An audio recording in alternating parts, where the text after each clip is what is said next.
हाँ बेटा, तो हम स्टार्ट करेंगे एसिड बेस एंड सॉल्ट। उसमें अब हम कंटिन्यू कर रहे हैं reaction of base with metal. जो बेसिस हैं, जो एल्कालीज हैं, उनको जब हम मेटल के साथ रिएक्ट करेंगे तो क्या फॉर्मेशन होगी। जब हमने एसिड को रिएक्ट करा था मेटल के साथ, तो देखो हाइड्रोजन गैस रिमूव हो गई थी, ठीक है, और सॉल्ट फॉर्म हो गया था। इसमें भी ऐसे ही होगा, सॉल्ट बनेगा और हाइड्रोजन गैस रिमूव होगी, ठीक है। लेकिन वो जो सॉल्ट होगा वो इजी सॉल्ट नहीं होगा। देखो क्या बनेगा, NaOH प्लस Zn, ये हमारा बेस है, सोडियम हाइड्रोक्साइड, और ये है जिंक, ठीक है, दिस इज मेटल। जब हम इनको जोड़ेंगे तो हमें सबसे पहले हाइड्रोजन निकाल लेना है, ठीक है, और कंपाउंड बनेगा Na2ZnO2। ये जो कंपाउंड है ये मैंने मेटल और नॉन मेटल में भी बताया था, मेटल्स की रिएक्शन बताई थी इनके साथ ही, अल्कालीज के साथ। तो इस तरह का कंपाउंड बनता है, दिस इज सोडियम जिंकेट। ठीक है बेटा, आया समझ में। ये बेटा हाँ जी आपको मैम। लर्न करना पड़ेगा। ये सिर्फ 2 या 3 ही होते हैं बेसिकली। हमने अभी तक जिंकेट पढ़ा है या एल्यूमिनेट पढ़ा है, पहले भी हमने यही पढ़ा है, ठीक है। तो ये आप लर्न कर लो, वो आपके लिए आसान है। हमको क्या करना है, देखो Zn, Na2 एंड O2, ये सब आपस में जुड़ेंगे, सिर्फ हाइड्रोजन रिमूव होगा। ऐसे ही जब दूसरा कंपाउंड आएगा, इसमें हमने एल्यूमिनियम के साथ क्रिएट कराई है, ठीक है, वाटर लिया है साथ में, तब हाइड्रोजन रिमूव होगा और NaAlO2 बनेगा। एल्यूमिनियम की वैलेंसी 3 होती है, इसीलिए देखो सोडियम 1 और 2 ऑक्सीजन। ऐसी Zn की जो होती है, कहीं पर 4 होती है, कहीं पर 3 होती है, यहाँ पर 4 है। ये सोडियम के 2, ऑक्सीजन से भी 2, तो ये हो गए 4। ठीक है बेटा, लवन्या गॉट इट बेटा। हाँ जी मैम। लेकिन इस रिएक्शन को सभी मेटल्स नहीं करते हैं। जैसे कि ये रिएक्शन हमने Zn के साथ दिखाई है, एल्यूमिनियम के साथ दिखाई है, लेकिन सभी मेटल्स नहीं करेंगे, ठीक है। हाँ जी। अब आते हैं कार्बोनेट और बाइकार्बोनेट। एसिड की रिएक्शन हम कार्बोनेट के साथ दिखाएंगे, हम बाइकार्बोनेट के साथ दिखाएंगे। कार्बोनेट जब एसिड के साथ रिएक्ट करेगा, ठीक है, तो CO2 और वाटर बनाएगा। कार्बोनेट के अंदर क्या है, CO3 नेगेटिव फॉर्म है। कार्बोनेट होता है CO3 नेगेटिव, लेकिन हमें यहाँ पे सॉल्ट लेना है कार्बोनेट का, तो हम ले रहे हैं जैसे Na2CO3, ठीक है। ठीक है बेटा, CO3 2 नेगेटिव होता है, तो Na इसलिए 2 जुड़ते हैं इसमें, ठीक है बेटा। और जब हाँ हमने जी मैम। इसको HCl के साथ जोड़ा, तो देखो वही CO2 निकालना है और वाटर निकलना है, ठीक है। साथ में क्या बनेगा, Na प्लस Cl। ठीक है बेटा, ये बात समझ में आई है। हाँ जी मैम। यहाँ थोड़ी सी एक गलती है, ये एरो जो आएगा यहाँ पर आएगा,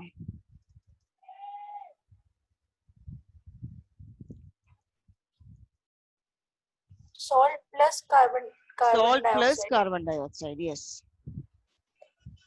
ठीक।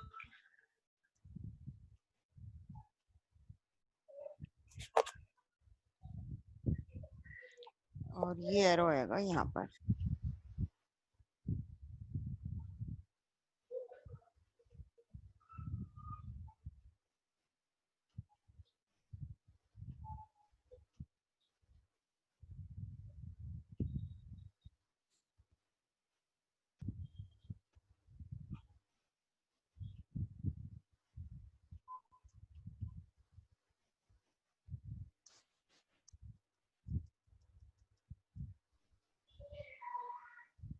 ठीक है बेटा, आगे हाँ समझ जी में। मैम। हाँ जी। ऐसे ही MgCO3, CO3 जो है वो 2 नेगेटिव है, Mg की वैलेंसी भी 2 होती है, 2 दे सकता है ये, तो इसलिए MgCO3 कंपाउंड बना है। Mg सिंगल अमाउंट में इसके साथ जुड़ा है, तो HCl के साथ जब हम इसे जोड़ेंगे तो ये बनेगा MgCl2 और CO2 निकलेगा और वाटर रिलीज होगा। ठीक है, CO2 हाँ और जी वाटर रिलीज होने के बाद फिर हमारा कंपाउंड बनेगा Mg और Cl2। Cl की वैलेंसी 1 होती है, Mg की 2 होती है, इसी वजह से 2 Cl जुड़ेंगी एक Mg के साथ। ठीक है, गॉट इट। हाँ जी मैम। हाँ जी मैम। नेक्स्ट आता है CaCO3। ठीक है, इसमें भी कैल्शियम की 2 वैलेंसी है, इसलिए सिंगल कैल्शियम जुड़ा है। जब हमने HCl के साथ रिएक्ट कराएंगे, CO2 रिलीज करो, H2O रिलीज करो, अब बचा क्या, Cl एंड Ca, तो कंपाउंड बनेगा CaCl2। This is calcium chloride. ठीक है, एक मिनट हाँ बेटा। जी। हाँ बेटा, तो इसके बाद आता है सल्फ्यूरिक एसिड। या अभी तक हमने HCl को स्टडी किया था, अब हम वही चीजें सल्फ्यूरिक एसिड के साथ रिएक्ट करेंगे, तो बनना वही है, CO2 और वाटर, बस यहाँ पे Cl2 की जगह SO4 आ जाएगा। ठीक है, ये बात समझ में आती है। बस ये याद रखना है, Cl की वैलेंसी 1 होती है, SO4 की वैलेंसी -2 होती है। ठीक है, तो हाँ जी यहाँ मैम। पर जो भी कंपाउंड बनेंगे, जैसे Ca है, Ca यदि जुड़ता है तो वो सिंगल जुड़ेगा CaSO4 के साथ। जैसे हमने CaCl2 बनाया था, 2 Cl जोड़े थे, लेकिन यहाँ पर सिर्फ एक ही रहेगा ये। ठीक है, हाँ जी। लवण्या, हाँ जी मैम। ये कैसी वॉइस आ रही है बेटा? पता नहीं मैम। अच्छा अब देखो, आ रही है? नहीं अब नहीं आ रही, अब ठीक है। ऐसे ही ऐसे ही फिर हमने सोडियम कार्बोनेट को सल्फ्यूरिक एसिड के साथ जोड़ा, Na2SO4। क्यों? क्योंकि SO4 की 2 वैलेंसी होती है, Na की सिंगल वैलेंसी होती है, इसलिए 2 सोडियम जुड़ेंगे। ठीक है, HNO3 को Na2CO3 के साथ कंबाइन कर रहे हैं। अब हमने दूसरा एसिड ले लिया है HNO3। अभी तक हम HCl और H2SO4, अब हमने HNO3 ले लिया है, तो देखो वाटर निकला, CO2 निकली, और साथ में बनेगा NaNO3। ठीक। NaNO3। ठीक है, NO3 जो होता है वो सिंगल नेगेटिव चार्ज रखता है। बेटा ये की पॉइंट जो मैं बताती हूँ ये आप नोट कर लो। NO3 जो होता है वो सिंगल चार्ज रखता है, इसलिए सोडियम के साथ ये सिंगल जुड़ेगा, सोडियम सिंगल, NO3 भी सिंगल। ठीक है, हाँ जी। कभी भूल भी जाओ तो इस तरह से याद रख लो, HNO3 है, जैसे HNO3 में H के साथ जुड़ा हुआ है, सिंगल H के साथ, इसका मतलब उसकी वैलेंसी 1 है। H की वैलेंसी 1 होती है, 1 ही दे सकता है वो, इसलिए NO3 की वैलेंसी भी 1 है, इसी वजह से सिंगल H के साथ जुड़ा है ये, और बनाया है इसने NaNO3। ठीक है, अभी हाँ हमने जी। करा कार्बोनेट। कार्बोनेट होता है CO3, चाहे MgCN CO3, Na2CO3, CaCO3, लेकिन अब हम करेंगे बाई कार्बोनेट, जिसमें हाइड्रोजन बीच में आता है कंपाउंड में, जैसे कि NaHCO3। अब Na2 नहीं होगा यहाँ पर, कार्बोनेट जो है वो एक हाइड्रोजन से ले रहा है, एक सोडियम से ले रहा है, इसका नाम होता है सोडियम बाइकार्बोनेट। दूसरा नाम होता है सोडियम हाइड्रोजन कार्बोनेट। ठीक है, एक और भी नाम होता है, वो तुम कहो तो मैं बता देती हूँ, नहीं तो बाद में बताऊंगी, ज्यादा कंफ्यूज हो जाओगी। ठीक है, हाँ जी मैम। तो ये है हाँ अभी जी। सोडियम बाइकार्बोनेट या सोडियम हाइड्रोजन कार्बोनेट। बनना वही है, CO2 वाटर और NaCl, बस बैलेंसिंग का ध्यान रखना है, वही हाँ। चीजें बननी है, सॉल्ट बनेगा। ठीक है, यहाँ पर भी बेटा मैं यही गड़बड़ कर गई हूँ। Plus salt.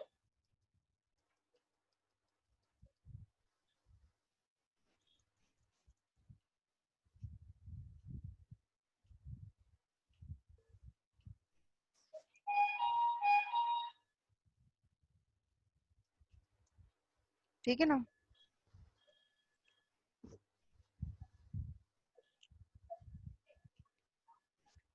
ठीक है, ऐसे ही हमने दूसरी रिएक्शन H2SO4 के साथ दिखा दी है। ठीक है, हाँ जब जी। हम इसे H2SO4 के साथ रिएक्ट कराएंगे तो वही बनेगा Na2SO4 CO2 और वाटर। सिर्फ बैलेंसिंग का जरूर ध्यान रखना है।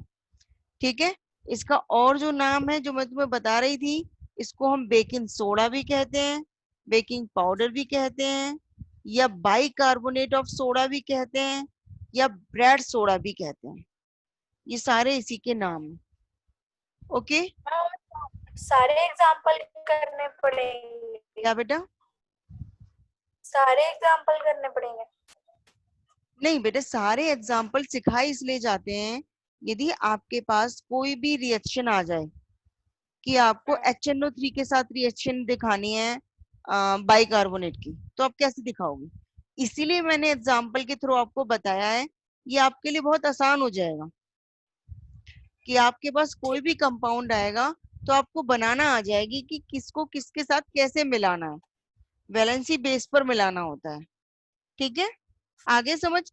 एग्जाम्पल हाँ नॉर्मली क्वेश्चन ये इस तरह से नहीं आते हैं कि सीधे आ जाए तुम एक एग्जाम्पल दो, एसिड की बाइकार्बोनेट के साथ रिएक्शन दिखाओ। नॉर्मली सीधे फॉर्म में नहीं आते हैं। आपके पास देख क्या देंगे, आपको रिएक्टेंट दे दिया, जैसे आपको प्रोडक्ट बताना है, ये आपको प्रोडक्ट दे दिया, कुछ प्रोडक्ट दे दिया, कुछ रिएक्टेंट दे दिया, तो आपको दोनों ही बताने हैं। ठीक है, यह आपकी आ जाएगी कि आप नाइट्रिक एसिड को यदि सोडियम बाइकार्बोनेट के साथ रिएक्ट कराओगे तो क्या कंपाउंड बनेगा। ठीक है, हाँ ओके जी। बेटा, इस तरह से नहीं आएगा show the reaction of the acid with bicarbonate with example. ठीक है।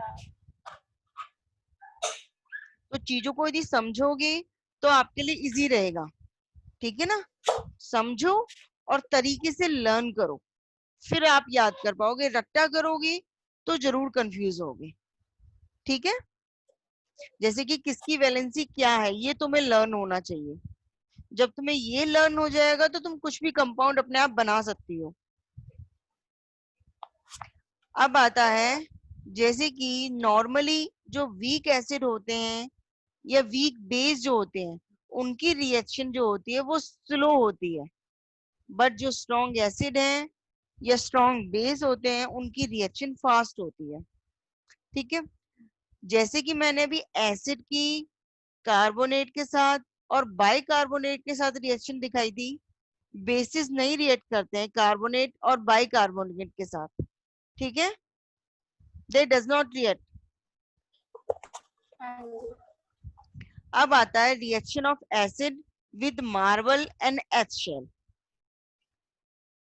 एग की जो शेल होती है, आउटर शेल, ठीक है, मार्बल एक पत्थर होता है, यदि हम एसिड इनके साथ रिएक्ट कराएं, एग की जो शेल है उसके ऊपर एसिड डाल दो तो क्या होगा। मार्बल जो पत्थर, अब तो नॉर्मल पत्थर आता है, पहले लगता था मार्बल पत्थर घरों में, उसके ऊपर यदि एसिड डालोगे तो क्या रिएक्शन होगी। एक्चुअल में चाहे वो मार्बल हो चाहे वो एग शेल हो, सभी के अंदर कैल्शियम कार्बोनेट प्रेजेंट होता है, CaCO3। ठीक है, ये हम पहले ही बता चुके हैं। कोई भी कार्बोनेट प्रेजेंट हो, यदि हम उसे एसिड के साथ रिएक्ट कराते हैं तो क्या बनता है, CO2 बनता है, H2O बनता है और सॉल्ट बनता है। आइडेंटिफिकेशन कैसे होती है, CO2 की जो है वो बबल्स लाइम वाटर के साथ रिएक्ट करा दो तो वो मिल्कीनेस शो करते हैं। ठीक है, तो इस केस में भी यदि हमें रिएक्शन दी जाती है मार्बल के साथ तो हम क्या बोलेंगे, it contains the calcium carbonate. After reaction with acid, it will form bubbles of CO2, which can be identified by passing limestone with this gas. The limestone will become milky. Okay बेटा। हाँ जी ma'am. अब आता है corrosive nature of acid and base. Corrosive nature मतलब चीजों को खराब करने वाला, कोरोड करने वाला। ओब्वियसली एसिड को तुम्हें पता है ये डैमेज कर देता है, चीजों को डिस्ट्रॉय कर देता है जब भी किसी के कांटेक्ट में ये आता है। यदि हम स्ट्रॉन्ग एसिड या स्ट्रॉन्ग बेस की बात करें तो वो मोर कोरोसिव होते हैं, बल्कि वीक एसिड और वीक बेस जो होते हैं वो फिर भी कंपैरेटिवली लेस कोरोसिव होते हैं। ठीक है, ऐसे ही कंसंट्रेटेड जो होगा, चाहे वो एसिड हो चाहे बेस हो, वो मोर कोरोसिव होगा, लेकिन डाइल्यूट जो होगा वो इतना इतना कोरोसिव नहीं होगा, लिटिल कोरोसिव होगा। ठीक है, हाँ जी। अब आता है एसिड रेन। एसिड रेन के बारे में मैं एक दिन पहले भी डिस्कस कर रही थी।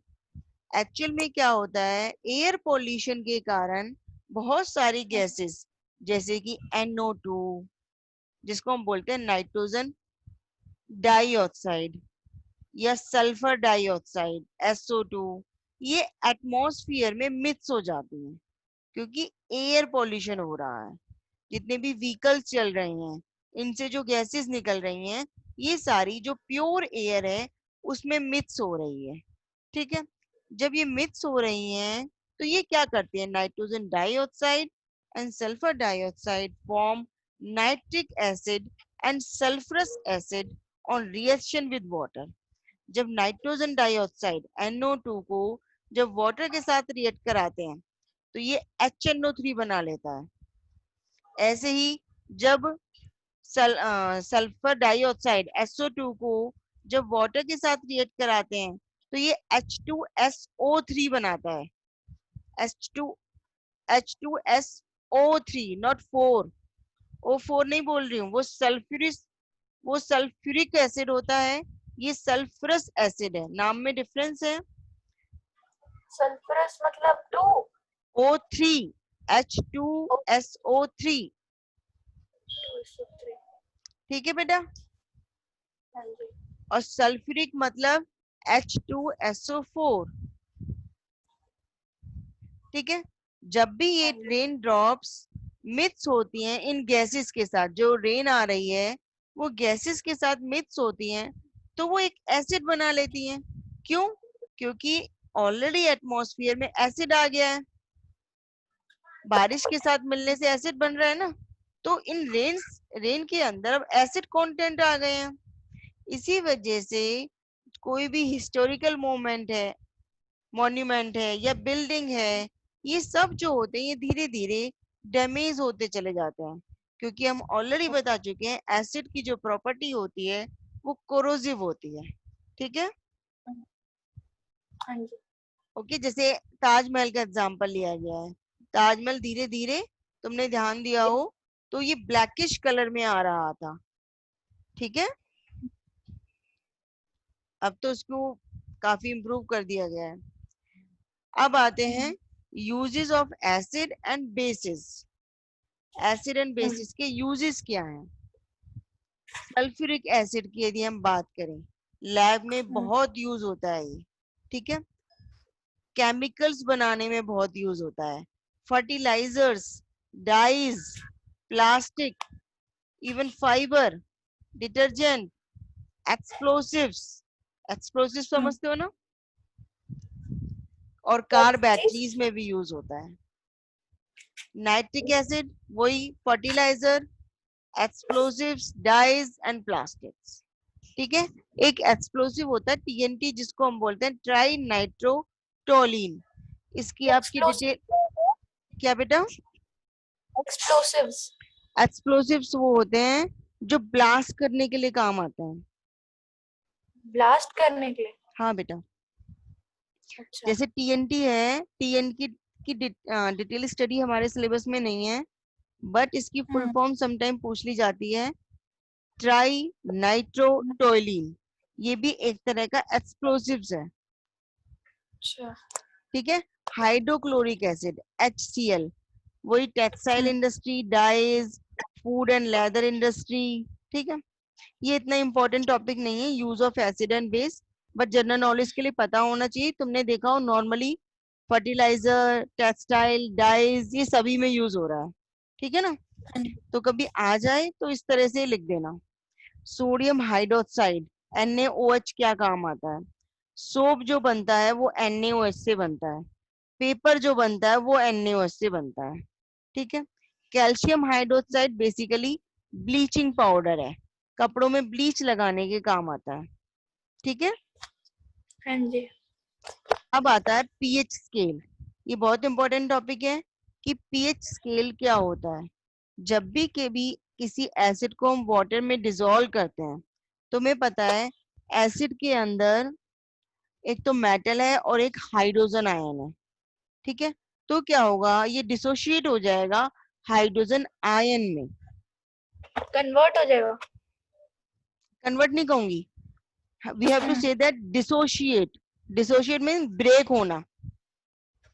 अच्छा। क्योंकि एसिड जो होता है ये इलेक्ट्रिसिटी पास कर सकता है आयंस के कारण, इसमें आयन प्रेजेंट होते हैं, लेकिन जब इनको वाटर में डिसॉल्व किया जाता है तभी होता है।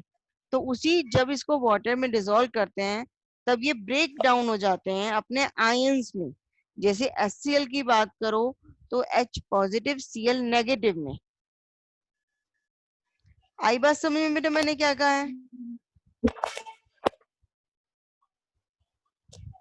है बेटा? हाँ जी मैम। ठीक है। तो इस केस में क्या होता है, H पॉजिटिव के जो आयंस होंगे वो हमें बताएगा, OH नेगेटिव के आयंस नहीं बताएगा। तो हम ये भी कह सकते हैं number of hydrogen ion increases and number of hydroxide ion is decreases. Okay. हाँ अब जैसे जी। कि एग्जांपल लिया है HCl, H positive and Cl negative में ब्रेक हुआ। H2SO4, H positive SO4 2 negative में ब्रेक हुआ। सबके पास H पॉजिटिव है, OH नहीं है किसी के पास भी। क्यों? क्योंकि ये एसिड है। H पॉजिटिव NO3 नेगेटिव में ब्रेक हुआ। CH3COH, CH3COO negative and H positive में break हुआ. That means there is increase of H positive and decrease of OH negative in case of acid. आ रही बात समझ में? जी। अब यदि हम बेस की बात करें तो बेस क्या होगा, जब वाटर में डिसॉल्व किया जाएगा वो OH नेगेटिव में ब्रेक होगा और एक मेटल में ब्रेक होगा। तो OH आयंस का जो नंबर है वो इंक्रीज होंगे और H पॉजिटिव आयंस होंगे ही नहीं। Then we can say that number of H positive ion decreases. अब जैसे एग्जांपल लेंगे NaOH, Na positive OH negative, K positive OH negative, सारे OH नेगेटिव है। यहाँ पर OH की कंसंट्रेशन ज्यादा है, हाँ जी। ठीक है। तो ये बताया गया है पीएच में कि जिसमें H पॉजिटिव की कंसंट्रेशन ज्यादा हो OH कंसंट्रेशन से, उसको हम एसिड बोलते हैं। जिसमें H पॉजिटिव की कंसंट्रेशन OH नेगेटिव से कम हो, अब मैं उल्टा बोल रही हूँ, OH नेगेटिव की कंसंट्रेशन H पॉजिटिव से ज्यादा हो तो उसको हम बेस बोलते हैं। बेसिक कैरेक्टरिस्टिक्स है। जिसमें H positive and OH negative दोनों बराबर हों, ठीक है, उसको हम न्यूट्रल बोलेंगे। आ रहा बेटा समझ? हाँ जी मैम। ठीक है। जिसके अंदर H पॉजिटिव की कंसंट्रेशन बहुत ही ज्यादा हो OH नेगेटिव से, उसको हम हाईली एसिडिक बोलेंगे। जिसके अंदर OH नेगेटिव की कंसंट्रेशन बहुत ही ज्यादा हो H पॉजिटिव से, उसे हम हाईली बेसिक बोलेंगे। ठीक है। तो ये जो है वो पीएच के द्वारा पता चलती है। कैसे? पीएच एक ऐसा स्केल है जो हमें बताता है किसी भी सॉल्यूशन में हाइड्रोजन आयन की कंसंट्रेशन, कि कितनी उसमें हाइड्रोजन आयंस हैं। वो 0 से लेकर 14 उसकी वैल्यू होती है। उसकी जो वैल्यू है वो धीरे धीरे इंक्रीज होती है 0 से लेकर 14 तक। लेकिन जो 0 है, if the value of pH is 0, that will show highest hydrogen ion concentration. जिसकी 14 है उसमें हाइड्रोजन आयंस मिनिमम है, लोएस्ट है, नहीं है।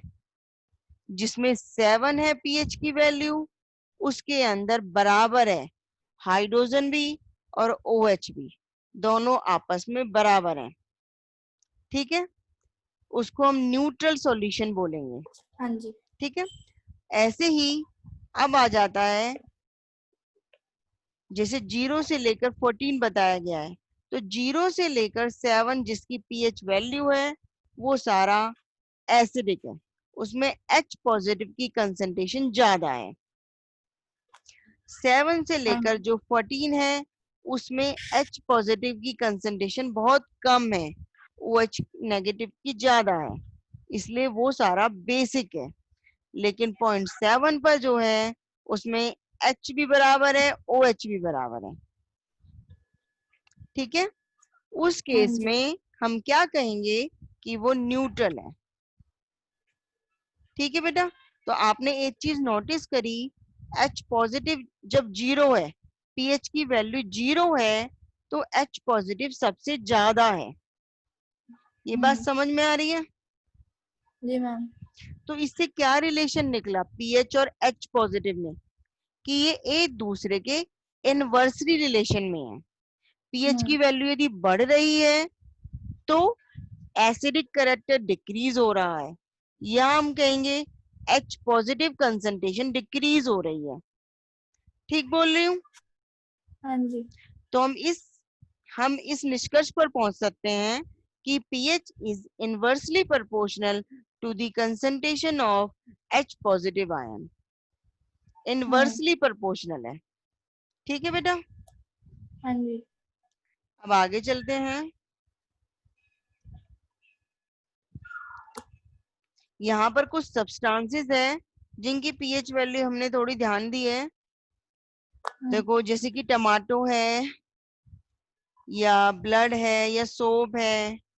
टमाटो की होती है नियर अबाउट 4, स्ट्रॉन्ग एसिड नहीं होता इसके अंदर। ठीक है, ब्लड जो होता है वो नियर अबाउट न्यूट्रल होता है, तो नियर अबाउट 7 के आसपास है इसका पीएच। सोप जो होता है वो बेस होता है, इसलिए उसकी कंसंट्रेशन 10, पीएच जो वैल्यू है वो 10 है। ड्रेन क्लीनर, उसकी पीएच 14 है। बेकिंग सोडा वो भी एक तरह का बेस होता है, इसलिए उसकी जो 9। पीएच है वो नियर अबाउट 8 और 9 के बराबर है। वाटर हमारा न्यूट्रल होता है, उसकी 7 है। एप्पल जो होता है उसके अंदर थोड़ा सा खटास होने का कारण लिटिल एसिडिक होता है, इसलिए वो 3 और 4 के बराबर है। लेमन भी खटास होने के कारण एसिडिक है, उसकी नियर अबाउट 2 होती है। पर लेमन को मैम हम, लेमन हाँ बेटा बोलो। लेमन ज्यादा सोर होता है ना टेस्ट में एप्पल से। हाँ हाँ, इसी वजह से हम लेमन ऐसे ही नहीं खा सकते हैं। हम्म। ऐसी मैंने और भी लिए हैं। सलाइवा की 7.4 है, before meal and after meal. ठीक है बेटा, ये सब आप पढ़ लेना। ठीक है, कुछ नहीं समझ ठीक। में आएगा तो मैं समझाऊंगी। इसके बाद आता है importance of pH in everyday life. PH की हमारी एवरीडे लाइफ में क्या इम्पोर्टेंस है? सबसे पहले, pH pH sensitivity of plants and animal. Plants and animal are sensitive to pH. कैसे? जो भी फूड डाइजेस्ट हो रहा है, जैसे कि crucial life processes such as digestion of food, या एंजाइम्स के फंक्शन है, या हार्मोन्स हो रहे हैं हमारी बॉडी में या प्लांट्स की बॉडी में, वो सारी पीएच वैल्यू पर ही डिपेंड होते हैं। पीएच का बैलेंस यदि सही नहीं होगा तो जो हार्मोन्स जो काम कर रहे हैं वो प्रॉपर नहीं करेंगे। पीएच मतलब एसिड और बेस जो है कंसंट्रेशन। जैसे कि मैंने तुम्हें बताया था, जब हम डाइजेशन का प्रोसेस पढ़ रहे थे, एक जगह पर हमारी बॉडी में HCl बनता है, वो उतना बनना चाहिए, इतना एसिडिक होना चाहिए। उस केस में पीएच की वैल्यू 0 से लेकर 7 के बीच होनी चाहिए।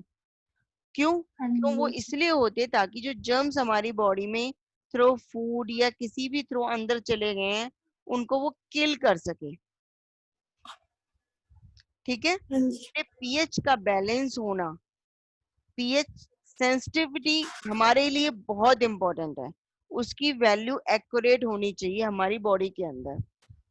ऐसे ही प्लांट्स को ग्रोथ करना है। अब हम जैसे कि बात करते हैं पीएच ऑफ ए सॉइल। मिट्टी के अंदर सारे प्लांट्स ग्रोथ होते हैं, तो वो बहुत जरूरी है वो न्यूट्रल हो, 6.5 से लेकर 7 के बीच होना चाहिए, तभी प्लांट्स का जो ऑप्टिमल ग्रोथ होगा वो हो पाएगा, अदरवाइज नहीं होगा।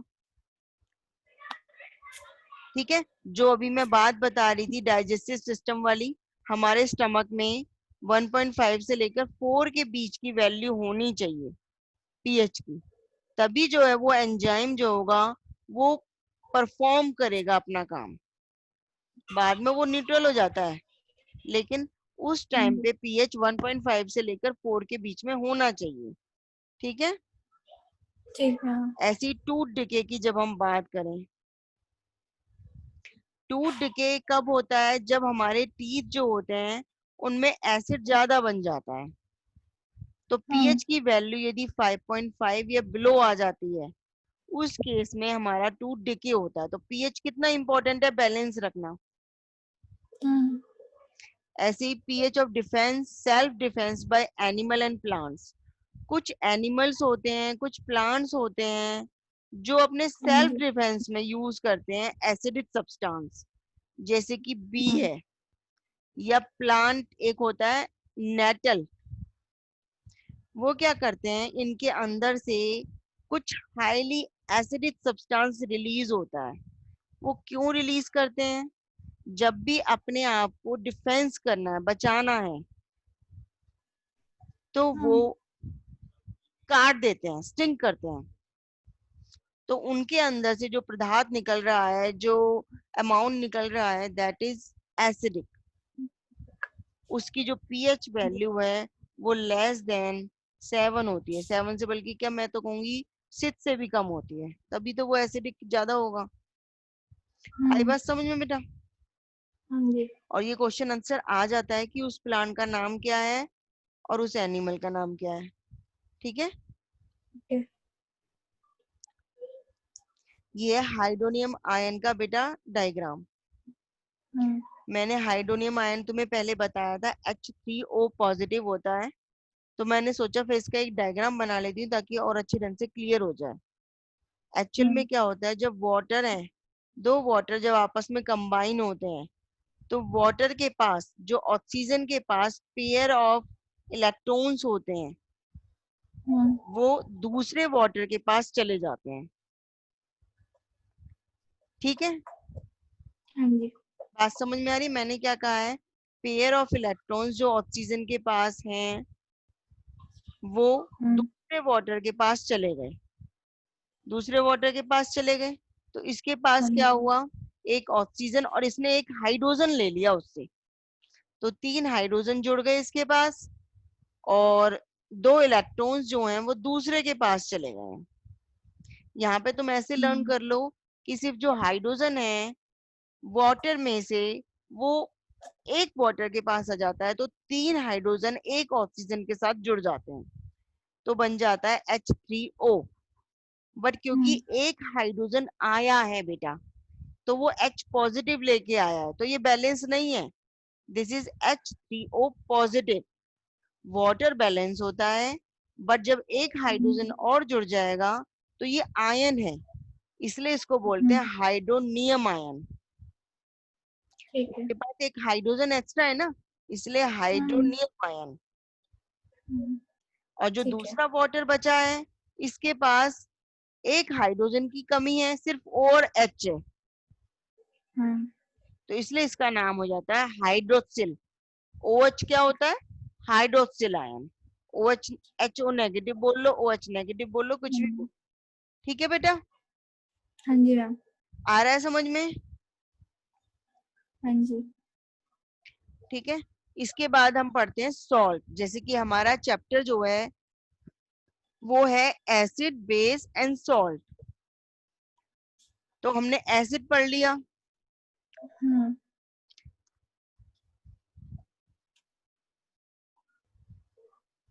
हमने बेस पढ़ लिया, अब हम पढ़ेंगे सॉल्ट कि सॉल्ट क्या है। बता, मैं पहले भी चुकी हूँ, एसिड और बेस जब आपस में मिल जाते हैं, जब वो आपस में एक दूसरे को न्यूट्रलाइज कर लेते हैं, तो सॉल्ट बनता है। जब स्ट्रॉन्ग एसिड और स्ट्रॉन्ग बेस मिलता है तो न्यूट्रल सॉल्ट बनता है। लवन्या इस बात को थोड़ा ध्यान से सुनना। जब हाँ जी। एसिड और स्ट्रॉन्ग बेस दोनों ही स्ट्रॉन्ग है, एसिड भी और बेस भी, तो हमारा जो सॉल्ट बनेगा वो न्यूट्रल बनेगा। क्यों? स्ट्रॉन्ग एसिड ने स्ट्रॉन्ग बेस को न्यूट्रलाइज कर दिया, बैलेंस कर दिया, इसी वजह से न्यूट्रल सॉल्ट बना। लेकिन हमने स्ट्रॉन्ग एसिड लिया और वीक बेस लिया, strong acid and weak base, तो क्या क्या बनेगा सॉल्ट? जो सॉल्ट बनेगा, क्योंकि एसिड हमारा स्ट्रॉन्ग है, उसके अंदर एसिड की कैरेक्टरिस्टिक्स ज्यादा होगी, तो वो एसिडिक सॉल्ट होगा। आया बेटा समझ? हाँ जी, और अगर बेस के ज्यादा होंगे तो बेसिक सॉल्ट होगा। हाँ, यदि स्ट्रॉन्ग बेस ले लिया और वीक एसिड लेंगे तो उसके अंदर स्ट्रॉन्ग बेस की कैरेक्टरिस्टिक ज्यादा होंगी, तो वो बनेगा बेसिक सॉल्ट। ठीक है, अब मैं ठीक रिएक्शन है। दिखा रही हूँ। देखो, NaOH जो है वो स्ट्रॉन्ग बेस है, HCl जो है वो स्ट्रॉन्ग एसिड, इसलिए जो सॉल्ट बना न्यूट्रल सॉल्ट। ठीक है, जो हम अपने घर में खाते हैं, न्यूट्रल सॉल्ट, ताकि वो हमारे हेल्थ के लिए नुकसान ना करे। क्योंकि एसिडिक लेंगे या बेसिक लेंगे तो वो हमारी बॉडी में कुछ ना कुछ प्रॉब्लम क्रिएट करेगा। अब यदि हम बात करें एसिडिक सॉल्ट की, तो उसके लिए देखो, हमने स्ट्रॉन्ग एसिड लिया, NH4OH जो होता है वो वीक बेस होता है।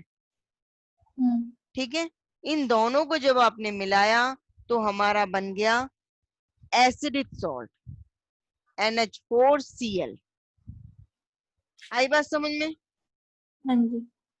अब हम ले रहे हैं weak acid, acidic acid CH3COOH, और NaOH हमारा स्ट्रॉन्ग बेस होता है, पता है आपको। तो अब जो हमारा बनेगा वो बेसिक सॉल्ट बनेगा, फॉर्मेशन ऑफ बेसिक सॉल्ट। आई बेटा समझ में? हाँ जी मैम। ठीक है, अच्छा मैं ये सोच रही हूँ आज के लिए बेटा इतना ही बहुत है, नहीं तो ना तुम्हारे लिए बहुत ज्यादा हो जाएगा। हाँ जी मैम। इस चैप्टर में अब हमारे केमिकल कंपाउंड्स बचे हैं, बहुत इंपॉर्टेंट केमिकल कंपाउंड्स हैं, सिर्फ वही बचे हैं। और इनकी फॉर्मेशन कि किस तरह से ये फॉर्म होते हैं। ठीक है। ठीक है, तो इनको मैं तुम्हें कल बताऊंगी। ठीक है। ठीक है। मैं कल